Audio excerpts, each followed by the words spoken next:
सगळ्यांना रिक्वेस्ट आहे की प्लास्टिकला नाही म्हणा. हे सिंगल यूज प्लास्टिक आहे, ते तर खूप पर्यावरणासाठी घातक आहे.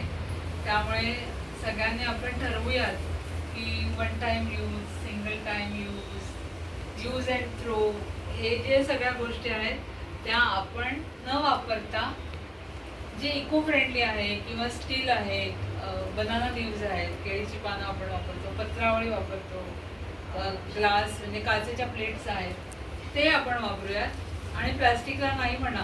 आणि सगळ्यात महत्त्वाचं, जर तुम्ही प्लास्टिक वापरलं ते कोरडं करून तुम्ही ध्यास फाउंडेशनला प्रत्येक महिन्याच्या 4थ्या रविवारी रिसायकलिंगला द्या.